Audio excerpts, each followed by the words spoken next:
காலைதோறும் கர்த்தருடைய வார்த்தையை கேட்க வந்த உங்களை ஆண்டவராக இயேசு கிறிஸ்துவின் இனிய இன்ப நாமத்தினாலே வாழ்த்தி வரவேற்கின்றேன். திங்கட்கிழமை முதல் சனிக்கிழமை வரை நாம் தொடர்ந்து ஒரு செய்தியை கேட்டுக்கொண்டு வந்தோம். உங்கள் விசுவாசத்தின்படி ஆக கடவுது என்று சொல்லி, இன்றைக்கு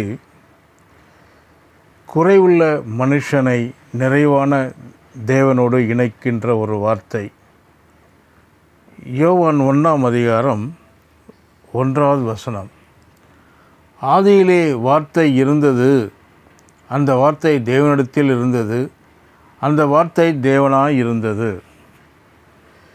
இன்றைக்கு பார்க்க போவது, கடந்த மாதம் முழுவதும் நம்மை தேவன் கண்ணின் மணியைப் போல காத்து பலவிதமான ஆசீர்வாதங்களை கொடுத்த தேவன் இந்த நாளிலே 1ஆம் தேதியிலே நாம் வந்திருக்கின்றோம். மாதத்தின் 1ஆம் நாள், வாரத்தின் 1ஆம் நாளில் இந்த வார்த்தைகளை கேட்க நாம் வந்திருக்கின்றோம். கர்த்தர் இந்த மாதத்திலே நிச்சயமாக நிறைவான ஒரு ஆசீர்வாதத்தை கட்டளையிடப் போகிறார் என்ற விசுவாசம் உங்கள் உள்ளத்திலே கொழுந்து விட்டு எரிய வேண்டும். குறைவுள்ள மனுஷன் எப்படி நிறைவான தேவனோடு இணைக்க முடியும் என்று சொன்னால், இது புது சிருஷ்டிப்புக்கு தேவனால் கொடுக்கப்பட்டிருக்கிறது. தேவனைப் போலவே மனுஷனும் வார்த்தையினால் எல்லாவற்றையும் ஆளுகிறவனாய் இருக்கின்றான். வார்த்தையினால் எல்லாவற்றையும் எப்படி ஆள முடியும் என்பதை நாம் புரிந்து கொள்ள வேண்டும். வார்த்தை ஆவிக்குரிய உலகத்தைச் சேர்ந்த ஒன்று. எல்லாவற்றுக்கும் முன்பாக வார்த்தை இருந்து வந்தது. வார்த்தை கொண்டுதான் தேவன் எல்லாவற்றையும் உண்டாக்கினார். தேவனைப் போலவே வார்த்தையும் நித்திய தன்மை உள்ளதாயும் சிருஷ்டிக்கக்கூடிய வல்லமை உள்ளதாயும் இருக்கிறது. வார்த்தையை கொண்டுதான் இந்த இயற்கை உலகமும் அதில் உள்ளவைகளும் உண்டானது. ஆகவே வார்த்தை இந்த உலகத்தில் இருக்கிற எல்லாவற்றிலும் முந்தினது என்பது மட்டும் அல்ல, எல்லாவற்றையும் காட்டிலும் மேலானதும் கூட. வார்த்தையினால் இயற்கை உலகம் உண்டானபடியினால் ஆவிக்குரிய உலகத்தையும் இயற்கை உலகத்தையும் இணைக்கிற பாலமாக வார்த்தை விளங்குகிறது.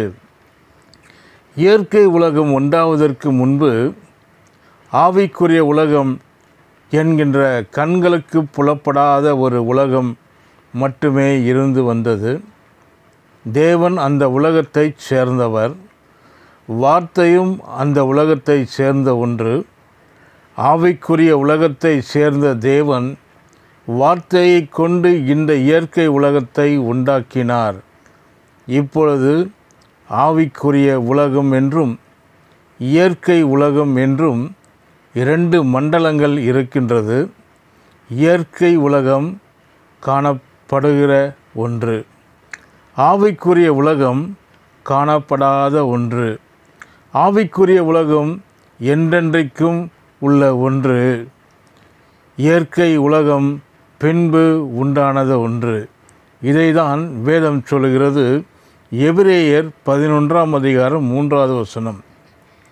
காணப்படுகிறவைகள் தோன்றப்படுகிறவர்களால் உண்டாகவில்லை என்றும், 2 கொரிந்தியர் 4:18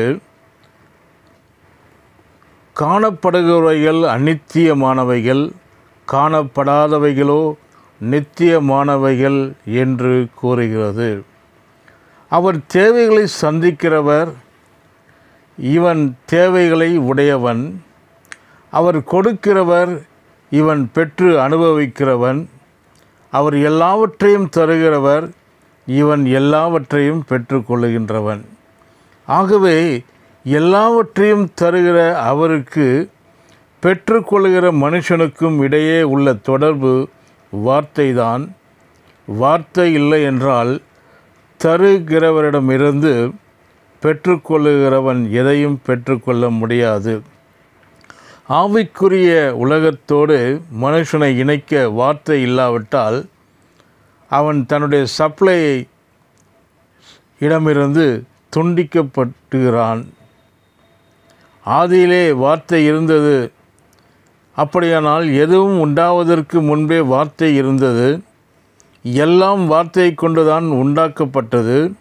ஆகவே இன்றைக்கு மனிதன் வாழ்வடைய வேண்டுமென்றால் முதலாவது அவனுக்குள் இருக்க வேண்டியது வார்த்தை.